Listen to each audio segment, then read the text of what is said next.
Hello friends, good morning all of you. मैं आज आपको जो है IIT जेईई क्लास 8 का फिजिक्स के बारे में जो है कुछ चैप्टर्स हैं उसको मैं बताने जा रहा हूँ। और जो पहला चैप्टर है वो क्या है, वो लॉज ऑफ मोशन है। फिजिक्स का जो पहला चैप्टर है क्या है, लॉज ऑफ मोशन। इसमें हम लोग क्या पढ़ेंगे, इसमें जो है हम लोग जो है जो IIT जेईई से रिलेटेड जो है चीजें हैं वो सारी चीजें, इसमें मेनली फार्मूला हम देखेंगे और कॉन्सेप्ट देखेंगे और क्वेश्चंस कैसे लगाते हैं, ये सारी चीजें हम लोग जो है पढ़ेंगे। तो पहला है क्या, फोर्स एंड इट्स यूनिट्स, इसके बारे में हम लोग देखते हैं। तो फोर्स क्या होता है, फोर्स आपने पढ़ा होगा कि पुश या पुल को हम क्या कहते हैं, फोर्स कहते हैं। फोर्स इज ए पुश और पुल, जिसको हम क्या कहेंगे, फोर्स कहेंगे। और यहाँ पे हमें क्या ध्यान रखना है, हमें फार्मूलों के बारे में ध्यान रखना है कि फोर्स जो है क्या होता है, जो कि अगर कोई बॉडी रेस्ट में है, अगर कोई बॉडी रेस्ट में है या कोई जो है ऑब्जेक्ट मोशन में है, इसके जो है स्टेट को चेंज करना हो, स्टेट ऑफ रेस्ट और स्टेट ऑफ मोशन, इसमें अगर चेंजेस करना हो तो हमें क्या करना पड़ेगा, एक फोर्स लगाना पड़ेगा।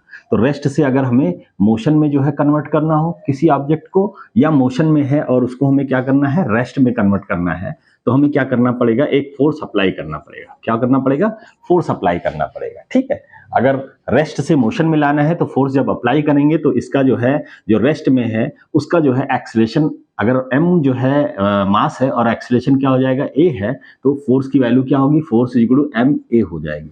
अगर मोशन में है तो रेस्ट में लाना है तो क्या होगा, f इज इक्वल टू, यहाँ पे भी क्या होगा एम ए, बट जो है a क्या होगा, निगेटिव होगा, और इसी को क्या कहते हैं, रिटार्डेशन कहते हैं। क्या कहते हैं बेटा, रिटार्डेशन कहते हैं। तो यहाँ पे हमें फर्स्ट क्लास से जो है ये पता चला,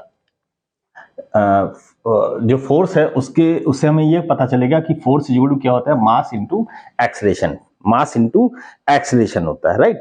तो F is equal to M A, इसको हम लिख सकते हैं, क्या लिख सकते हैं, F is equal to M A, mass, m को क्या कहते हैं, मास, और इसकी जो है अलग अलग यूनिट्स होती है, और a क्या है, एक्सीलरेशन है, और इसकी भी अलग यूनिट होती है। तो force basically F is equal to M A. Units की बात करें तो यूनिट्स में क्या है, कई यूनिट है, जैसे जो है आपका MKS यूनिट, एक होता है CGS या SI यूनिट होता है। ठीक है, तो MKS यूनिट जो है या SI यूनिट में जो है इसका फोर्स का जो है, जो यूनिट होता है वो क्या होता है, न्यूटन होता है। क्या होता है बेटा, न्यूटन होता है। और जो है या MKS और SI दोनों में क्या होता है, न्यूटन होता है। एक होता है CGS यूनिट, CGS में इसका यूनिट होता है डाइन, इसका क्या होता है, डाइन। तो जो है MKS में और CGS में दो यूनिट्स आपको पता रखना पड़ेगा। MKS को ही जो है यहाँ पे हम SI यूनिट कह देंगे जो है, और इसकी वैल्यू जो होती है, अगर हम जो है इसमें क्या होता है, मास किलोग्राम, सॉरी मास, और ये आपका जो है MKS ये होता है मीटर, किलोग्राम, और ये क्या है, सेकेंड है। यहाँ पे क्या है, ये होता है आपका सेंटीमीटर, लेंथ को सेंटीमीटर में, और जो है मास को ग्राम में, और टाइम को सेकंड में जो है हम मेजर करते हैं, तो उसको हम CGS सिस्टम कहते हैं। इस CGS सिस्टम में जब हम जो है, यहाँ पे देखिए ध्यान से, मास को हम ग्राम में लिखेंगे, और एक्सीलरेशन को जो है सेंटीमीटर पर सेकंड स्क्वायर में हम लिखेंगे, तो ग्राम सेंटीमीटर पर सेकंड स्क्वायर, इसी को क्या कहते हैं, डाइन। 1 ग्राम सेंटीमीटर पर सेकंड स्क्वायर को हम क्या कहते हैं, 1 डाइन। ठीक है, ऐसे ही हम न्यूटन की बात करें तो 1 न्यूटन इज इक्वल टू क्या होगा, मास को हम किलोग्राम में रखेंगे, 1 किलोग्राम इंटू एक्सीलरेशन का जो है यूनिट क्या होता है, मीटर पर सेकंड स्क्वायर, इस तरीके से लिखेंगे, तो 1 यूनिट इज इक्वल टू क्या हो जाएगा, 1 किलोग्राम मीटर पर सेकंड स्क्वायर। तो दो यूनिट है, एक जो है न्यूटन और दूसरा जो है डाइन। न्यूटन किस में है, न्यूटन आपका जो है SI यूनिट में नाम आता है, और डाइन किस में है, CGS सिस्टम में। तो दो सिस्टम है जिससे जो है हम यूनिट्स को जो है हम जो है लिख सकते हैं।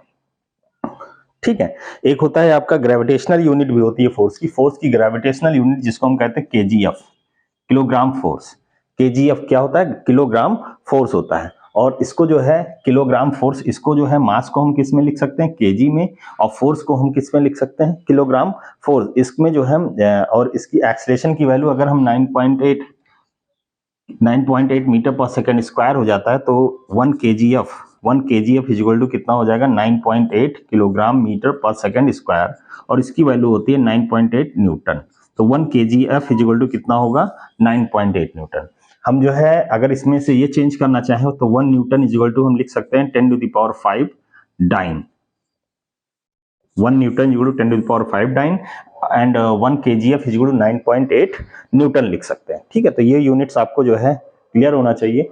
1 ग्रेविटेशनल फोर्स की बात करें तो जो है 1 ग्रेविटेशनल फोर्स की बात करें तो अगर हम डाइन में चेंज करना हो तो क्या हो जाएगा 9.8 इंटू 10⁵ डाइन हो जाएगा। ठीक है, ये लिख सकते हैं। तो कुछ कन्वर्जेंस जो है वो आपको क्लियर होना चाहिए। नेक्स्ट आता है मास एंड इनर्शिया। नेक्स्ट जो टॉपिक है बेटा मास और इनर्शिया।